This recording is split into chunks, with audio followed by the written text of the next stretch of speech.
Hello dear student, dear गणिताचार्य में आपका बहुत बहुत स्वागत है। आज हम लेकर के आए हैं त्रिकोणमितीय अनुपात, त्रिकोणमितीय व्युत्क्रम अनुपात। ये सबसे अच्छी सरल विधि है त्रिकोणमितीय अनुपातों को याद करने की। हमारे जो त्रिकोणमितीय अनुपात हैं वो 6 होते हैं: साइन, कॉस, टेन, कॉट, सेक, कोसेक।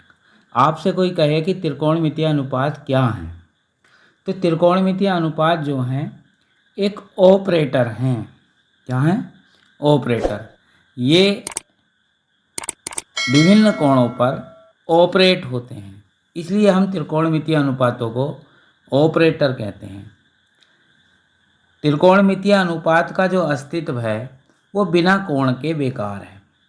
अगर हम किसी भी त्रिकोणमितीय अनुपात जैसे साइन है, कोस है, टेन है, कोट है, सेक है या कोसेक है, इनके साथ से अगर हम कोण हटा दें तो ये ठीक उसी प्रकार हो जाएंगे जैसे हमारे शरीर से यदि आत्मा निकल जाए और हमारा शरीर मृत होने के बाद मिट्टी के समान हो जाता है, तो उसी प्रकार त्रिकोणमितीय अनुपात का भी कोई अस्तित्व नहीं रहता अगर हम कोण इनके साथ से हटा दें।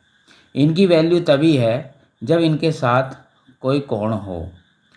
क्यों? क्योंकि ये कोण पर ऑपरेट होते हैं, इसलिए हम सभी त्रिकोणमितीय अनुपातों को ऑपरेटर कहते हैं।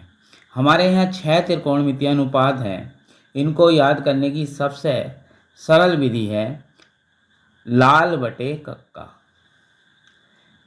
यहाँ पर L का मतलब है लंब, A का मतलब आधार और K का मतलब कर्ण है। समकोण त्रिभुज जो है हमारा, ये समकोण त्रिभुज ABC है। हमेशा जो त्रिकोणमितीय अनुपात ऑपरेट होंगे वो समकोण त्रिभुज में ही होंगे। समकोण त्रिभुज में जो सबसे बड़ी भुजा होती है 90 अंश के सामने की होती है, वो कर्ण होती है। जिस कोण का हम त्रिकोणमितीय अनुपात निकालेंगे उसके सम्मुख भुजा हमारी लंब होगी और शेष तीसरी भुजा आधार होगी। यहाँ हमने कोण A को थीटा मान लिया है। अगर हम थीटा के सभी त्रिकोणमितीय अनुपात ज्ञात करेंगे तो 90 अंश के सामने की जो भुजा AC होगी वो कर्ण होगी और AB आधार होगी, और चूँकि कोण थीटा निकालना है तो इसकी सम्मुख भुजा जो BC होगी वो लंब होगी। हम ये तरीका याद रख सकते हैं और हमें क्रम याद रखना होगा: साइन, कोस, टेन, कोट, सेक, कोसेक।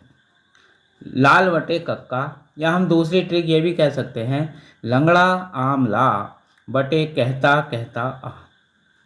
अगर हमें साइन का जैसे त्रिकोणमितीय अनुपात निकालना है इस त्रिभुज ABC में हमें यहाँ साइन थीटा निकालना है, क्योंकि मैंने बताया था कि त्रिकोणमितीय अनुपात का कोण के बिना कोई अस्तित्व नहीं है।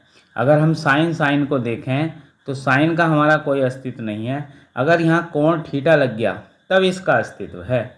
तो साइन थीटा देखिएगा L बटे के यानी कि लंब बटे कर्ण, लंब बटे कर्ण हो गया। अब यहाँ पे इस त्रिभुज में जो हमारी भुजा लंब है वो क्या है? BC है, और कर्ण क्या हमारी? AC। दूसरा त्रिकोणमितीय अनुपात हमारा है कोस थीटा A बटे के यानी कि आधार बटे कर्ण, आधार बटे कर्ण। आधार भुजा हमारी यहाँ AB है और जो कर्ण है वो AC है। तीसरा त्रिकोणमितीय अनुपात हमारा टेन थीटा है, तो टेन थीटा के लिए क्या होगा? लंब बटे आधार यानी कि L बटे A। तो लंब बटे आधार, लंब जो भुजा है वो हमारी क्या है? BC, और आधार AB। लंब हमारा BC है और आधार हमारा AB है। लंब हमारा BC, आधार AB। तो इससे टेन थीटा निकल गया हमारा लंब बटे आधार। ठीक। अब कोट थीटा जो है टेन का व्युत्क्रम अनुपात होता है, तो कोट थीटा जो होगा वो होगा हमारा A बटे L यानी कि आधार बटे लंब। तो आधार बटे लंब हो गया, टेन का विपरीत हो गया। आधार भुजा हमारी क्या है? AB है, और लंब हमारा क्या है? BC। अब आता है हमारा पांचवा त्रिकोणमितीय अनुपात सेक थीटा। सेक थीटा यानी के बटे ए, लाल बटा कक्का की सारणी देखेंगे तो के बटे ए, तो ये हो जाएगा हमारा कर्ण बटे आधार।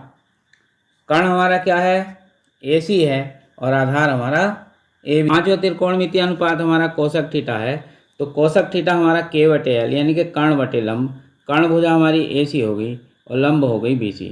इस तरह से हम किसी भी त्रिभुज में किसी भी त्रिकोणमितीय अनुपात की वैल्यू निकाल सकते हैं, लेकिन त्रिभुज हमारा कैसा होना चाहिए, समकोण त्रिभुज। इसके बाद हम त्रिकोणमितीय व्युत्क्रमण अनुपात पढ़ेंगे। तो त्रिकोणमितीय व्युत्क्रमण अनुपात हमने जैसा अभी बताया आपको कि साइन है, साइन का जो व्युत्क्रम है वो कोसेक है।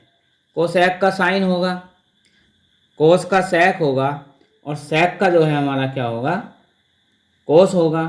टेन का कोट होगा और कोट का टेन होगा। व्युत्क्रमण अनुपात का मतलब है कि उनको हम एक के बटे में लिखें। जैसे साइन थीटा है तो साइन थीटा का व्युत्क्रमण अनुपात हो गया 1 बटे कोसक थीटा। दूसरा इसी तरह से लिख सकते हैं हम, कोसक थीटा बराबर 1 बटे साइन थीटा। तीसरा हमारा कोस थीटा है, कोस थीटा लिख सकते हैं 1 बटे सेक थीटा।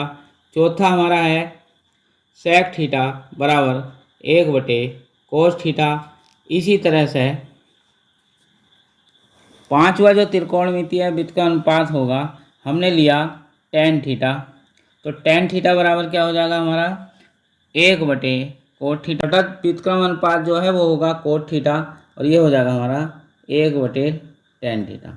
जो हमारे आपस में व्युत्क्रमण अनुपात हैं, यदि हम इनका गुणनफल, जैसे साइन थीटा है, साइन थीटा का अगर हम गुणनफल कोसेक थीटा से करेंगे तो उसका मान 1 होगा। ठीक इसी प्रकार अगर हम कोस थीटा का गुणनफल सेक थीटा से करेंगे तो उसका मान भी 1 होगा। और टेन थीटा का गुणनफल यदि हम कोट थीटा से करते हैं तो उसका गुणनफल भी 1 होगा। कैसे होगा हम ये बता सकते हैं। देखिएगा, हमने लिया sine theta into cosec theta ले लिया और हमें पता है कि साइन थीटा का जो व्युत्क्रम है वो 1 बटे कोसेक थीटा है, या कोसेक थीटा का व्युत्क्रम 1 बटे साइन थीटा है। तो साइन के स्थान पर साइन थीटा की जगह 1 बटे कोसेक थीटा लिख दिया तो क्या होगा, कोसेक थीटा से कोसेक थीटा कैंसिल हो गया तो 1 आ गया। ठीक उसी प्रकार कोसेक थीटा की जगह लिख सकते हैं। इसी प्रकार जो हमारे 3 त्रिकोणमितीय ये अनुपात है, इनका गुणनफल अगर कहीं पे ये यूज होगा तो इनका मान हम 1 रख सकते हैं। 2 महत्वपूर्ण फॉर्मूले हैं हमारे। एक है हमारा टेन थीटा का साइन कोस के पदों में, तो ये होता है टेन थीटा का साइन कोस के पदों में formula sine theta upon cos theta. और दूसरा फार्मूला जो हमारा कोट थीटा का है ये होता है कोस थीटा बटे साइन थीटा।